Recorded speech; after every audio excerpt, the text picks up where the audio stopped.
Good morning and welcome to Life and Style. It's Relationship Wednesday, so you know that we are on Talk to Pastor Chris. My name is Chris Jatemo, your host. And of course, on Talk to Pastor Chris, we always have a panel and having topical discussions. We're coming to you from the Limac Suites, that is along Kiambu Road or off Kiambu Road, next to the Four Ways Junction and actually next to the Four Ways Estate. It's a place for apartments. So if you're looking for a place to stay, you've got guests who are coming into the country, you've got somebody who's coming into town and you need a place to stay, this is the place that you would come to. As you can see, there's beautiful ambience around this place. There's green in the midst of the bricks, so you can come out over here. We're going to be talking about silent treatment, and to help me do that, I've got two ladies and a gentleman. I've got Joyce Wenja, I've got Elmac. Did I get that right? Elmerd? Elmerd, yeah. And then I've got Grace, who's a counseling psychologist, and they're going to help us just dig into the matter of silent treatment in relationships. You know the drill. Follow us on our social media platforms at KTN_Life_Style for both Twitter and Instagram, KTN Life and Style for Facebook. The hashtag for the conversation, KTN Life and Style, and of course, Relationship Wednesday. So if you have your views, your thoughts, what is silent treatment? Is it ever justified? What gets people over there? Kindly join the conversation and flow with us. I want to begin with Grace. Yes. Silent treatment. What is this that we call silent treatment? Silent treatment is when you decide to withhold conversation with a person that you're in relationship with. So it could be a coworker, it could be your spouse, it could be your children. It could be your children that decide to give you silent treatment.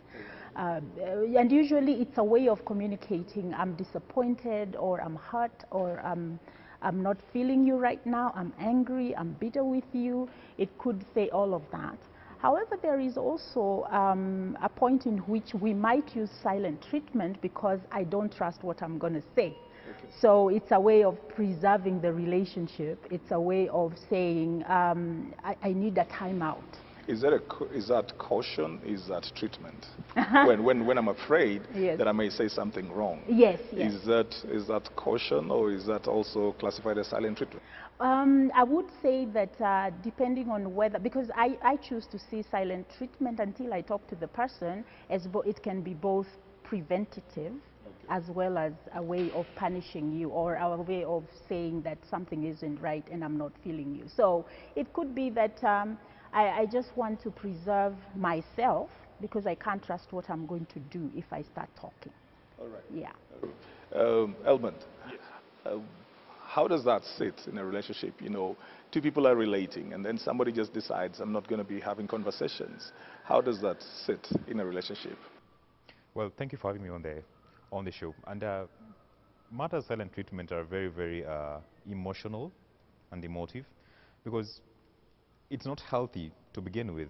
You know, just going on this go slow of not wanting to speak with the other person because of a wrong they did.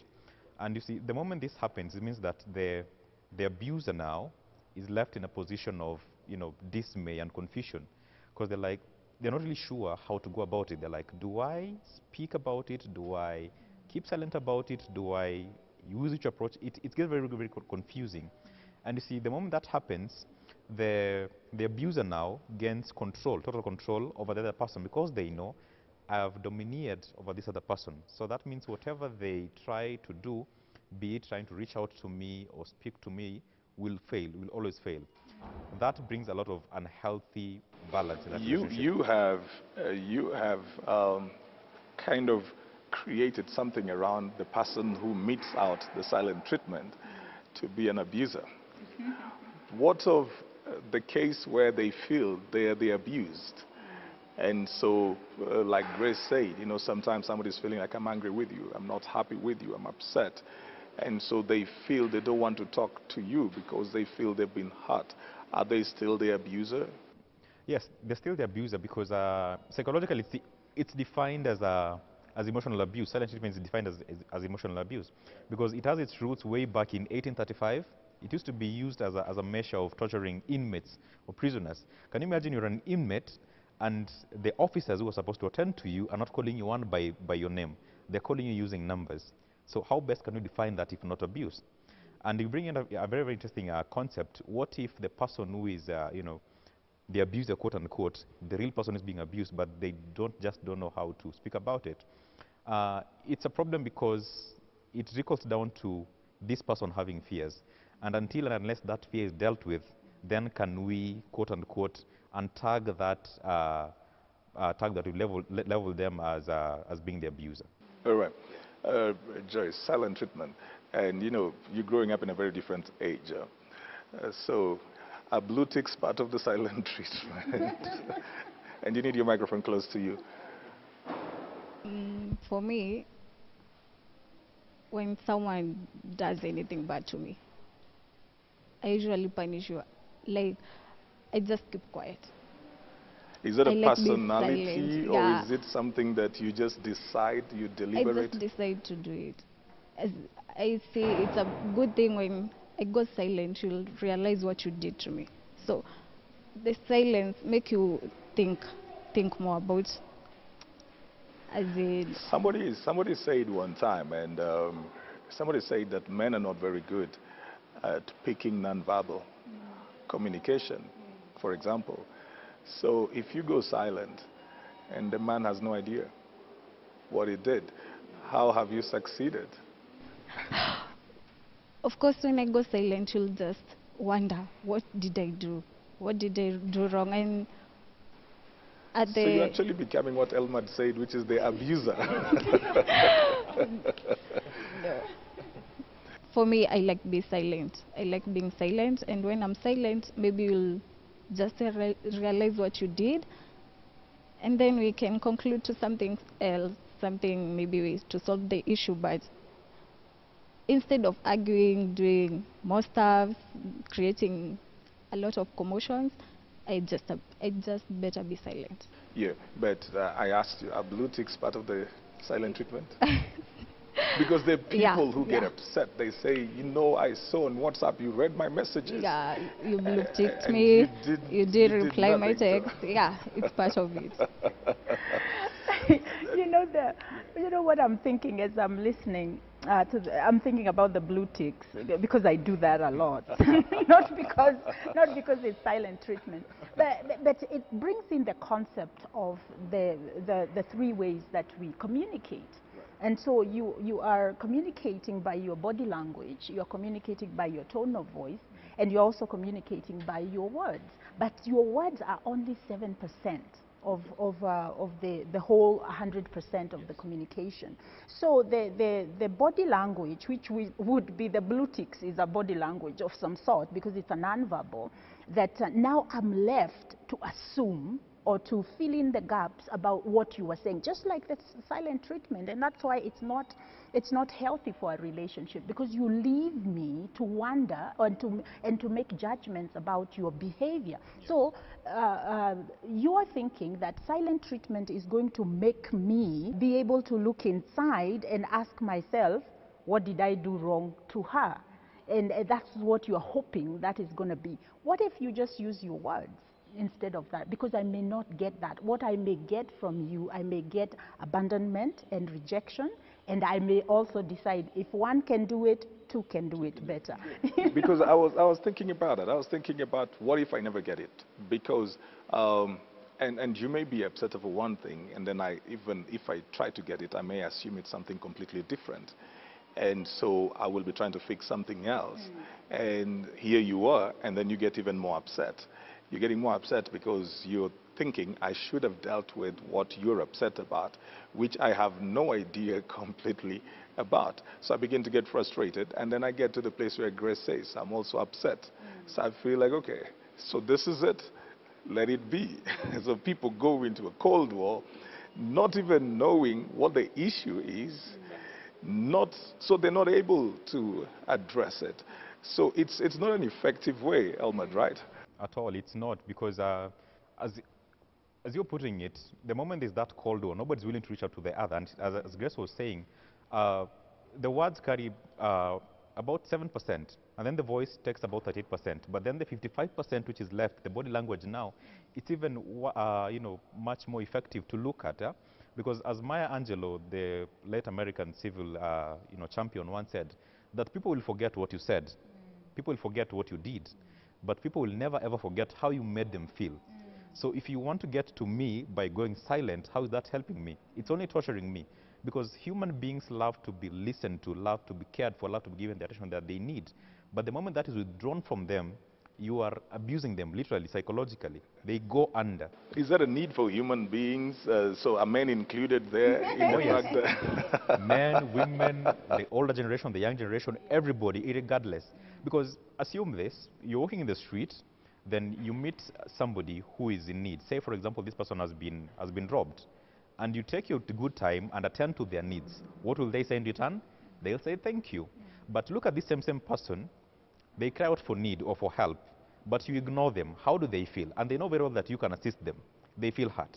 So picture this in a relationship. This is somebody you've known for so long and you relate with so well. Then all of a sudden, no communication, lights out. Yeah.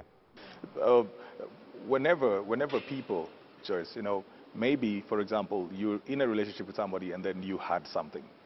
You had something about him. It may not even be true. And then you're thinking, how could he have done that?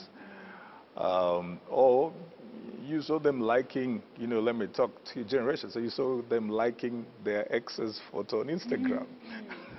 And you're thinking, so they are still in touch? Then you go silent. And this person was not even thinking much. They're thinking, I'm committed here. I'm just being civil over there. How does that help? How does that help your cause?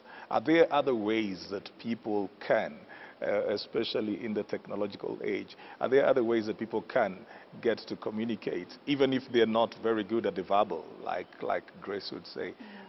Are there other ways? The best way, I think, it's only communicating. That's the best way. If you don't communicate, if you go silent, he can never know, by the way. Like you said, anaweza kuwa na solve issue yenye si hiyo, right? Unapata, he did this and you got mad, and he's solving the wrong issue. Unapata hata sasa kumekuwa na issue hata mbili na kulikuwa na issue moja. So me, I think the best way is communicating. Me get mad, go silent. In the end, nakuja napata nimeongea tu cause hata realize. So napata wewe mwenyewe tu ndio umeongea, umesema it was this and this. Yeah. Grace, do you think that the younger generation, the millennials especially, do you think that they are edgy? Yes, they are. And I think, and even not even thinking in terms of the millennials, just the age, the developmental age, that age group of being in your 20s, you are still developing when it comes to relational intelligence. You're still you're coming out from being told what to do, and now you are trying to assert yourself in this world, and you get into relationships and you have absolutely no idea. So you kind of, when you are triggered, as a young person, you tend to deal with those triggers the same way you dealt with them when mom and dad would trigger you. And so there is that temper tantruming, if there is any word like that, you know. Yeah. So yeah, and I think in the younger generation right now, what we need to do a lot is to train them how to have the ability to manage their emotions. How to manage so that now we are not silent treatment. I'm in for that. And we are not, again, we are not going to the other extreme where we are just aggressive, verbally aggressive towards one another. So we want to learn and to teach about assertiveness, being able to express how you feel and what your need is at that particular time. And I'm going to say, because probably part of the reason why we are using silent treatment is because of our personality. If you are melancholic, you want to think about it. It's almost like if you are melancholic, you enjoy the deep analyzing of what happened, and so we do the thing that you said, you know, how could he do that, who does that, and we have all this personalizing of the situation. And by the time we finish this process, I have designed a book, I have written it, published it, and it's on social media as the truth, but without the benefit of the person who actually started it. So the only person who knows the reason why they did what they did is the person who did it. But have I even taken time to clarify, to ask, and try to find out why or what was behind that? And that is what we miss out in most of our relationships. And very quickly, I want to say, one of the things that I train my couples to do is to always communicate with words. When we teach young children, why are you crying? And I say, use your words. Mommy cannot understand. Can you use your words? And I want to say that to couples as well. Yeah. Please use your words. Because when you do, when I go silent, I need, and now we have all this text. I don't have to. Now that you have brought up that, do you think we have played a role? So a child is crying, then I'll either find a toy, an iPad, I'll find something just to keep them quiet. Do you think we are reaping that generation? Do you think that what we are faced with now is that generation that we showed that if you throw tantrums, we give you something to keep quiet, and so they're bringing that into their adult life? Yes. Yes, absolutely, because I'm a mother who had children in my 40s. So by the time my kids are coming, my parenting is very different than if I was 20. So when he cries, I'm not over there, oh baby, what's wrong? No, I just check and make sure he's safe and put him somewhere safe, and I say, okay, when you're finished, mommy will be over here, you come talk to me. You know, because I need to allow him to express himself. What happens is that when we kind of feed into this temper tantruming, then what we do not give people the opportunity to self-soothe. And so we have these communication issues in our marriages, because when me and my husband can't agree, he locks the door and he goes off. He takes the car keys and goes off for 2 days, and he shuts me out, because that's until I come out, I beg him, so that he comes out. So yeah, I think maybe that's. I thought that we're in a generation, Elmer, that is more communicative. Or rather, that's an assumption that I would make. More communicative. I mean, people spend the whole night. They're chatting. They're everywhere. They're commenting on everything on social media. They're all over the place. They will take photos. They will post on Instagram like 4 or 5 times a day. And so they look to be very communicative. Why is it difficult for them then to communicate when it comes to conflict? Well, I'd again reiterate what you said. We most of us assume to be communicating, but we are just but yapping. Sorry for using that word. Yeah, it's all noise, because really, if you try and see what is being spoken about or communicated, what is the content value of the same? Because if I, for example, post on social media that I'm feeling this, I'm feeling that, how does that help me in coping with my issues or with my problems? Through my partner. Your partner is supposed to see. Yes, exactly. Yeah. Maybe I was hurt by my partner and I go silent. And what do? I post on social media so that he sees. What is so difficult in speaking to them and tell them, hey, you know what? You did this and this and this and that, and I don't like it, and it hurt me. But by us going on social media or speaking about it, we sort of like culture it, create this environment for it to, grow and seem acceptable. At the end of the day, we are the ones who are suffering all the more. Yeah, because ideally we should not react to situations. We should respond. As with medication, when somebody is unwell and you hear that they are reacting to the medication, you get worried. But when you start hearing that they respond to the medication, it's all good news. So the same with communication. It's supposed to be very, very effective. And for me, effective, as Grace said, is not a matter of taking to social media or sharing with a friend who, quote unquote, is only there for the moment. It should be getting down to the person who and tell them, you know what, this has been happening this way. And I think these are the consequences thereof. How can we solve it and go about it so that we get an amiable and a long-lasting solution for the same? And that's why you'll get that my generation, which I'm in, I'm a millennial as well, will suffer a lot because everybody's doing it. A friend will tell you, I'm going to be evil. Just forget about it, go silent. They won't do nothing. Unlike the olden times. So for us to procure a much healthier generation in the future, we need to start speaking about these things right now and addressing them as they are, as real issues. Are we afraid? Are we afraid of dealing with difficult issues, Joyce? Are we afraid? Yeah, we are so afraid. We're afraid, right? Yeah, we are. So people love the happy place. So they always like, happiness comes before Yeah, everything and all of everyone that. loves a happy place. Even me, I love a happy place. So Yeah. when we encounter anything that is not a happy place, we don't know how to respond to it. We fear pain. Nobody likes pain. When you think about it, anxiety disorders, they are all about pain.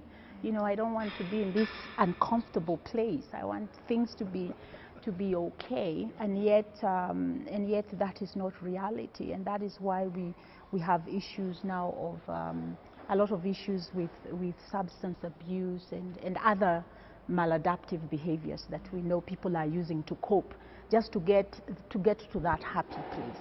Yeah. Right. And I cannot have this discussion without keeping on going back to the element of like social media and technology, because we're absolutely in that generation. So if I am in a relationship with this person and then I'm posting my photos, I'm expecting a sense of validation. You raised up that issue that everybody wants to be spoken to, listened to. Everybody wants acceptance. They want affirmation or something. So here I am. I've posted. Like just before we started right over here, I asked Timon, where's Timon? Timon is over there. I asked Timon to take a photo of myself. I asked Timon to take a photo of myself. Then I'm thinking, like, I'm looking good. Then I post it over there. Then my partner does not comment, does not like. Does that qualify for silent treatment? As in, you've been doing that daily, you're posting stuff, and then your partner never bothers. Does that qualify for silent treatment? Well, I'd say that is a bit different. Is it different? Unless, of But course, guys you want get upset about that. People get upset about that. They say, they never like my photos. They never will come and they never comment about my photos. Is that a form of silent treatment? I wouldn't say it's a form of silent treatment, really. I'd term it as something else, which I'm trying to look up for a name to give the same. Because you posting a photo or a post on Facebook or whatever social media platform it is, and people don't like, that does not mean that it's silent I'm talking about treatment. your partner. This is either your boyfriend, girlfriend, or husband or wife. And you see, I'd be a bit rudimentary here and say, why not ask them to like your photo or comment? If they really mean well for you. Yes, tell them that, hey, I did this, what do you think about it? And ideally, even before you post it, actually ask for the opinion. I want to do this post or this photo. What do you think about it? Should I post it or should I not post it? If they have your best interests at heart, they'll advise you that to go ahead and post it or not. But if you just do it, of course, some will see that, honestly, what you're doing is very stupid. And that's why maybe that's why they won't comment immediately. Yeah? So just ask them. I mean, I did this post and I think it's very, very nice. Kindly post it, or rather, like it for me, or share it with a friend or a colleague. It's not too much to ask, because the moment you speak with somebody, there's that bond that's naturally created. It's much more healthier than, say, spending the whole hour watching, say, a series or something of the sort. But reach out to them, tell them that I have this venture that involves this and this and this and that. I'd like you, to support me in it. If they mean well, again, they'll support you in it. I wanted to say that in relationship counseling, when I hear, because I don't mean to make it look like it's nothing. I know it's a lot. If it's hurting you, it's a lot. But those are some of the things that I hear in counseling. This is so petty. I can't even believe we are here discussing and paying money to discuss this, But usually what I have found, when you find a couple who is nitty picking, you're picking on things that are creating a problem about how we are connecting, how important, how valuable I am to you, then there is a deeper problem in the relationship. That somebody is not feeling valued, they are not feeling affirmed, and they are not feeling that they are being cherished. And that is why little things like the social media, because if we are good at home, whether you post and I like or I don't like, I'm feeling okay, I'm fine, we are safe, and I'm feeling that we are connected. The moment there is a disconnect, I am going to begin to be jealous of anybody and everything that you are connected to. But there are people who, or rather it is said that you can tell how somebody feels about you. When people stop feeling good about you, they stop liking your stuff. Is that the truth? That so now somebody does not like you anymore. So now even your photos, no matter how good a post you will do, they will never like it. They're trying to send a message to you. They've stopped they can see you in a very fine dress, but they're thinking, you know, if they like it, they're affirming you, Yes. but they're upset with you. That can be, and when you asked, the question, is not liking a photo or social media posting a form of silent treatment? We cannot really know. The only person who knows that answer is the person who's not liking it. So you have changed behavior. You used to like it, but now you don't like it anymore. I have a very good friend that posts very nice things on social media, but I don't want to lie that I read it by liking it. So if I just looked and I saw, oh yeah, great, but it's too long for me, I don't have time to read it, I just pass on it, because I'm not being authentic even to her. What if she calls me and says, I saw you liked my post, what did you think of it? And I haven't read it. So there is also that pretense that happens in social media. Okay, so silent treatment then has its basis in an offense, right? It's not just because I'm not talking to you. It's not just because I'm not liking your stuff. The basis of it must be a form of offense. It is, because at the end of the day, the person who's being targeted is almost made supposed to be made to feel that you're being punished because of this and this and this and this and that. Yeah. Now, what if, let me come back to you, Joyce, you know, because you're the silent treater. You're a nurse when it comes to silent treatment. What if you're dealing with somebody whose personality really doesn't care? I mean, they love their space, they love their silence. So when you go quiet, they actually feel like, oh my goodness, thank you, Jesus, you've answered my prayer.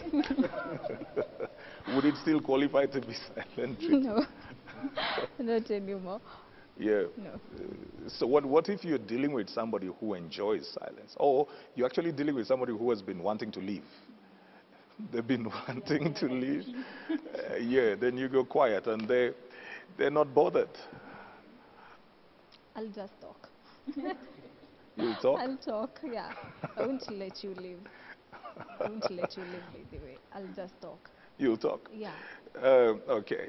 So at what point then is this silent treatment manipulation? Exactly. If that's the way you deal with not being happy in your relationship, just know that you are actually not bringing value to your relationship. You're taking value away from it. And so I would be, if I use silent treatment, one day, I see this happen all the time. One day, 5 years later, she comes in or he comes in and he says, I'm done. I want a divorce. I want to leave. And then you're like, huh? Because you haven't been thinking about how this way of coping with conflict in your relationship, what it has been doing to the relationship. I tell couples when they come into my office, my client in this session is your relationship. So I see you, John, I see you, Mary, but in between you there is your relationship. And that is the person I am going to heal today. Let's talk about conflict. Let's talk about conflict. How are people supposed to handle conflict? Because if the silent treatment comes from an offense or conflict, and it's not a healthy way to deal with it, as much as there is the element that you brought up where somebody may feel, I don't want to talk because I may say something that, I may speak something that will take another 10 years. You know, I may break this person. So I don't want to speak because I'm angry for now. Then I'll talk when I've cooled down.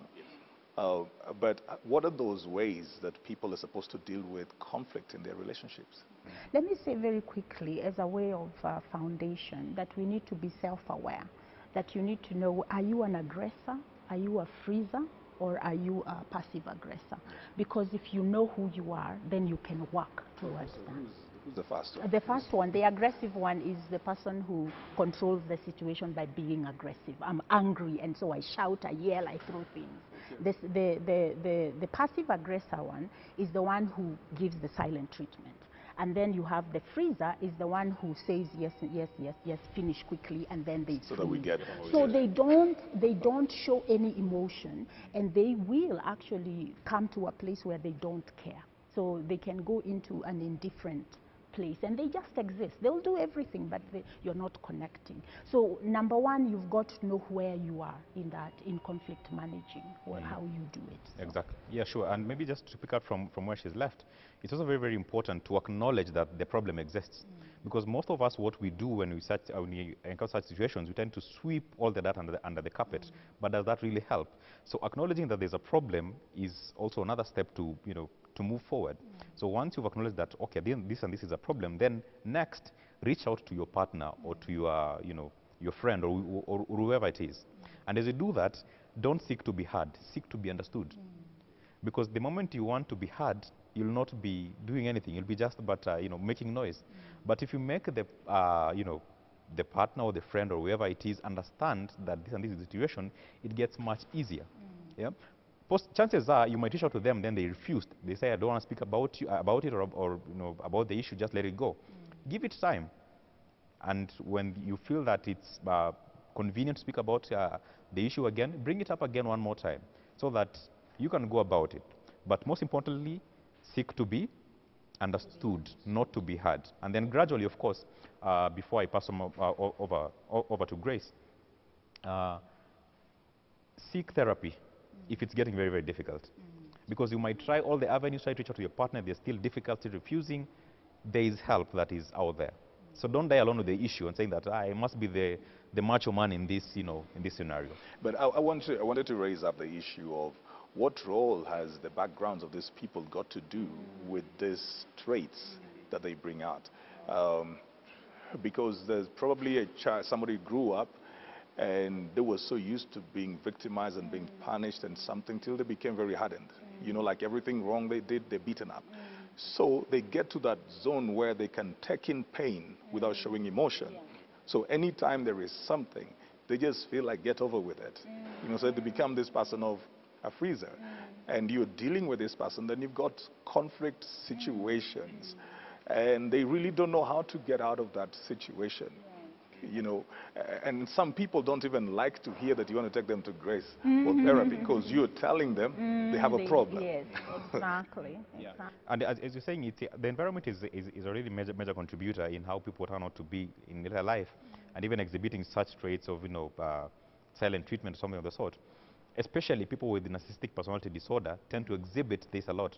Now, when I speak about narcissistic personality disorder, it's basically people who are so full of themselves, they always want to appear to know it all, always want to be the center of attention, and, just domineer. And this is pegged to their childhood, their upbringing, how they were brought up.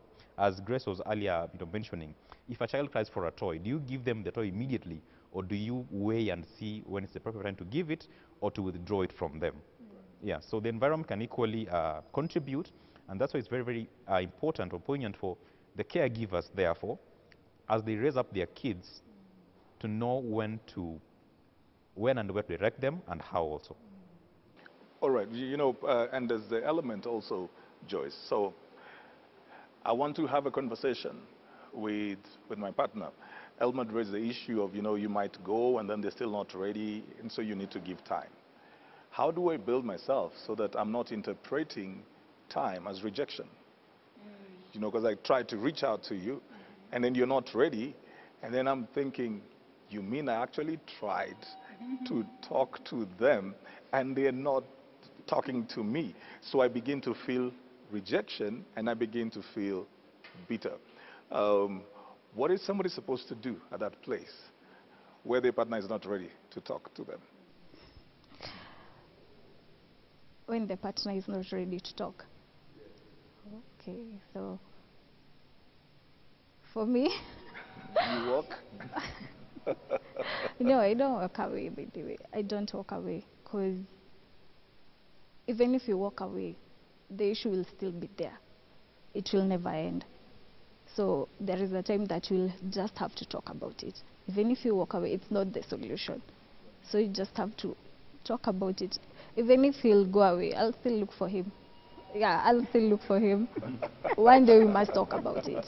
You're going to talk about it. Yeah, we must talk about it. And let me share something that could be a help.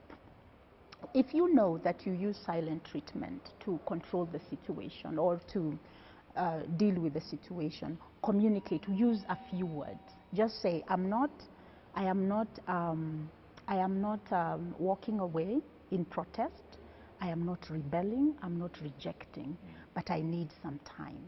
And then learn to kind of give it a timeline. So it's not, you know how the Bible says, do not let the sun go down with your anger. So you might even put boundaries on your silent treatment. First of all, communicate about that. I'm going into silent treatment, not in rebellion.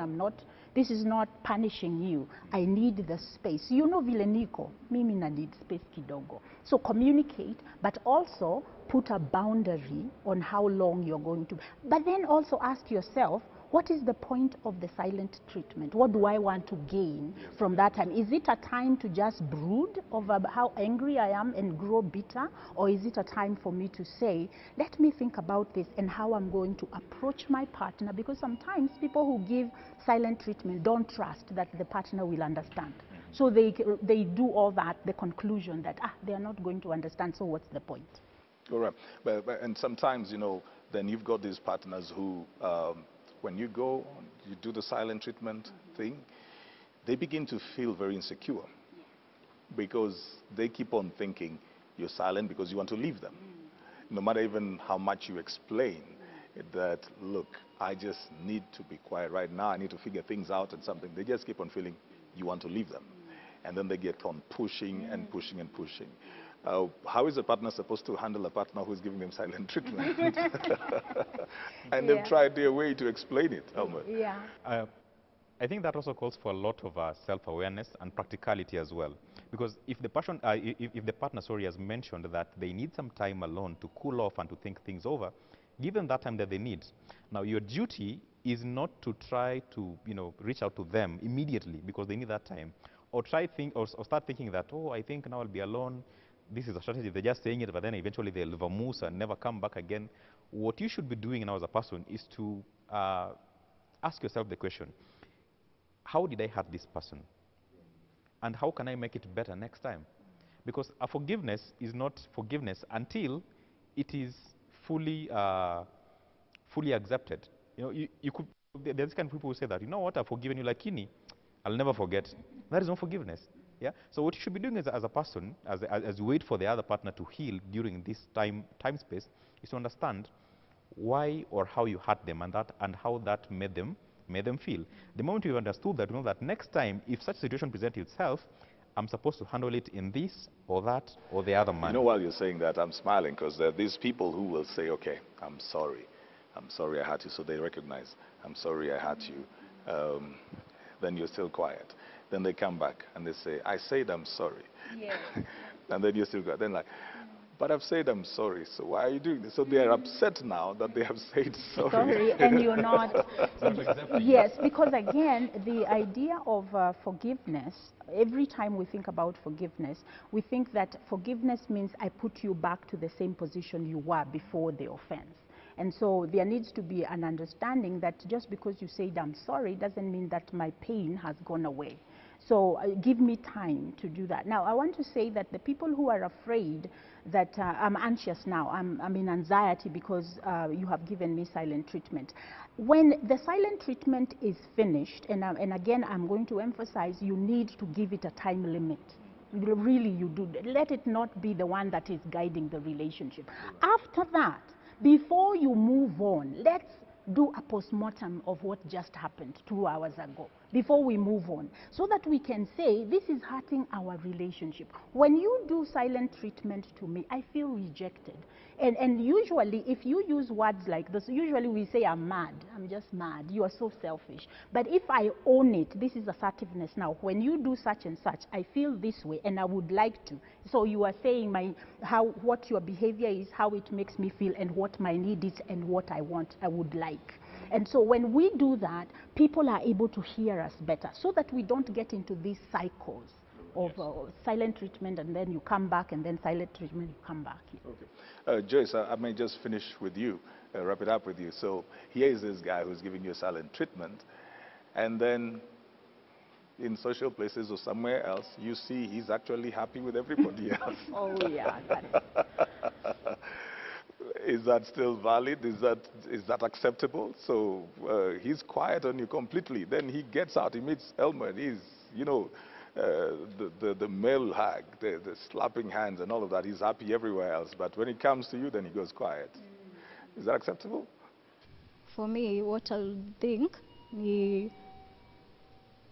was just waiting for that chance. As in, alikuwa nangoja tu tukosane, and then he can use that chance to be happy. Yeah, Yes. that's what I can think. Because how can we just, I went silent because you did something to me, and you're there outside having fun while I'm there hurting. Yeah, ndafikiria tu hiyo ndio kitu ulikuwa unataka, like yeah, Elmer, in ulikuwa 10 unatafuta hiyo seconds. opportunity. In 10 seconds, Elmer. Well, I'd sum it up in what Plato, the philosopher, once said, that we can easily forgive a child for fearing the darkness, but the real tragedy of life is when adults fear the light. So what do we need to do in such a scenario? If this person is, you know, being silent when you're with you, but outside they seem all happy and, you know, making merry, come, let the person be authentic and to themselves. You know, they know what, I'm doing this at home, but in the outside world, I'm somebody different, which is not matching. So let that person be honest. If there's no enemy within, the one without cannot do us any harm. So be authentic to yourself, be true to yourself. If you are silent at home, then be silent also outside. I mean, why be double-sided? Be true to yourself. Grace, just 10 seconds. That would probably not be possible. So I want to say that there are times in relationships that we need to compartmentalize some things. So just because I'm hurting from my husband doesn't mean that I don't have to be happy elsewhere. I will be. That's the reality of life. And if I'm the one who's getting the silent treatment and I see him out there being happy, I shouldn't take that personally. Now, I should be able to understand the reason why he is not talking to me is not because his life has turned upside down. It's because me and him are not good. And that's okay. There is nothing wrong with that. Okay.